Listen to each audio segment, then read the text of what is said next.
Direct selling परिवार को फिर से देखते हुए बहुत अच्छा लग रहा है। माननीय मंत्री यहाँ पर हैं। मंत्री महोदया को मैं बताऊंगा 2016-17 में मैं आपके विभाग का सचिव था। उस समय रामविलास पासवान जी मंत्री थे और CR चौधरी राजस्थान के वो आपकी जगह पे थे, MOS थे।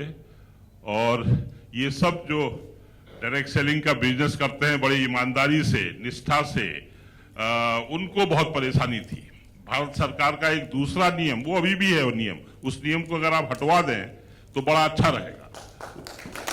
प्राइस स्ट्रिप मनी सर्कुलेशन, वो जो नियम है वो इनके पीछे पड़ा रहता है, क्योंकि इनके पीछे हमारे देश में तो हर तरह के लोग हैं। कुछ ऐसे लोग हैं वो सामान तो कुछ बेचते नहीं है, सिर्फ पैसा घुमाते हैं। तो ये वो लोग समझते हैं कि ये जो यहाँ बैठे हैं वो भी ऐसा करते हैं। ये बिल्कुल ऐसा नहीं करते हैं। आपके पीछे ही HC दूसरा एसोसिएशन है, उसके प्रेसिडेंट बैठे हैं संजीव जी। वो जो हैं उनका कारखाना मैंने जयपुर में जाके देखा है। एमवे का कारखाना मैंने मदुरई में जाके देखा है, जहां ये लोग सब अपना अच्छा सामान बनाते हैं और उसको एक नेटवर्क के माध्यम से ईमानदारी से बेचते हैं। और आप तो देख लीजिए कि हमारे देश में मिलावट, स्मगल गुड, काउंटरफीट, फेक इतना होता है। ये जो लोग हैं डायरेक्ट सेलिंग वाले, आपको तो पता है आजकल आप कंज्यूमर प्रोटेक्शन एक्ट को एडमिनिस्टर कर रही हैं, उसमें कंज्यूमर के 6 अधिकार हैं। तो 6 में से 5 अधिकार डायरेक्ट सेलिंग वाले कंज्यूमर को सीधे प्रदान करते हैं। मतलब ऐसा कोई बिजनेस नहीं होगी, वो जो रिटेल वाला जो दुकान लगा के बैठा है वो भी कहता है मुझे नहीं पता, वो जिसने बनाया है उससे पूछो माल कैसा है, या माल एक्सपायर हो गया, अच्छा वो डेट जो है निकल गई। कुछ लोग MRP से ज्यादा बेचते हैं। ये लोग ऐसा नहीं कर सकते। ये कंज्यूमर को सीधे कंज्यूमर से रिश्ता बनाते हैं, उसको अच्छा माल बेचते हैं। और इतना कठिन काम ये लोग करते हैं, लेकिन वो दूसरा एक्ट जो है PCMC इनको परेशान करता है और अभी भी कर रहा है। तो 2016-17 में आप सब लोगों ने मंत्री, प्रधानमंत्री सबने मिलकर कहा कि हाँ, इनको एक पहचान देनी चाहिए। तो हमने एक तरीका निकाला जिससे कि एक गाइडलाइन निकाल दी जो भारत सरकार को अब निकालनी चाहिए। अभी तक गाइडलाइन नहीं बनी है। कंज्यूमर प्रोटेक्शन एक्ट 2019 में बन गया, उसमें डायरेक्ट सेलिंग की परिभाषा आ गई। 1921 में डायरेक्ट सेलिंग रूल्स बन गए। रूल्स तक ही सीमित नहीं रहना है, रूल्स के बाद गाइडलाइंस आनी है। गाइडलाइंस, और बहुत स्टेट गवर्नमेंट्स गाइडलाइन बना रही हैं, मॉनिटरिंग कमेटी बना रही हैं, क्योंकि अल्टीमेटली स्टेट गवर्नमेंट्स को भी मदद करनी है। और आपने देखा होगा वो जो हमारे देश में दूसरी बड़ी प्रॉब्लम है, फूड और कंज्यूमर अफेयर्स एक साथ है, दोनों विभाग। कंज्यूमर अफेयर्स एक रेगुलेटरी डिपार्टमेंट है, जबकि फूड डिपार्टमेंट जो है वो सब्सिडी, फूड सब्सिडी, बड़ा 140, 150, 200 करोड़ का विभाग, 200 लाख करोड़ की सब्सिडी देता है। और हर किसी का चार्ज फूड और कंज्यूमर एक साथ रहता है, तो कंज्यूमर वालों को कोई पूछता ही नहीं है। इस बहुत से स्टेट में तो कंज्यूमर डिपार्टमेंट है ही नहीं।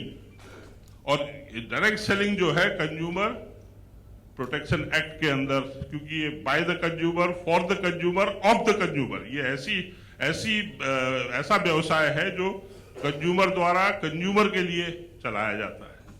लेकिन वो हर स्टेट में मेरे ख्याल से 5-6 स्टेट है जहां कंज्यूमर का एक दफ्तर अलग से है। अदरवाइज सब पार्ट टाइम देखते हैं।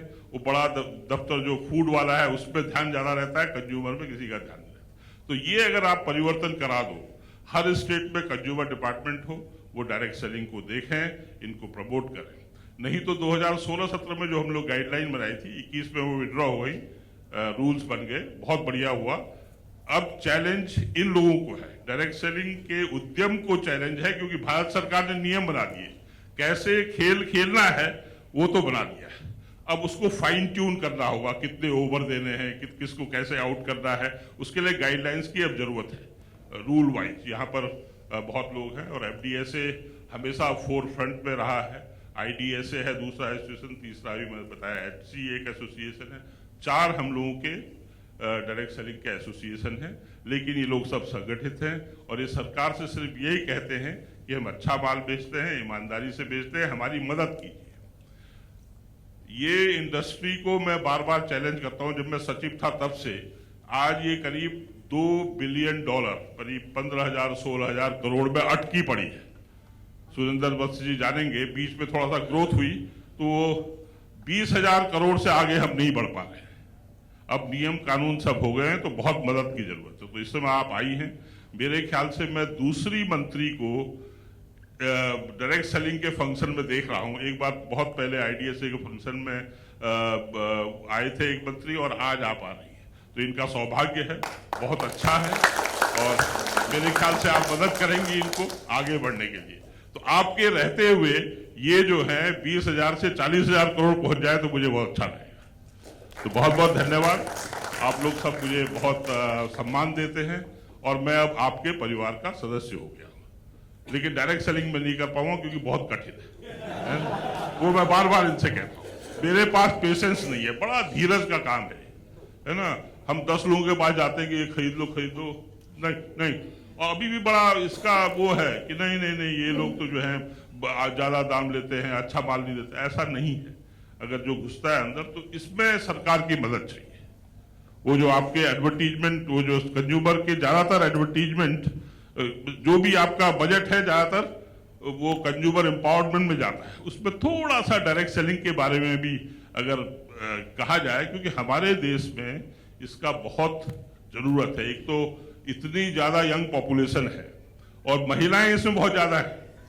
करीब 60-70% महिलाएं इसमें काम करती है, कुछ फुल टाइम कुछ पार्ट टाइम।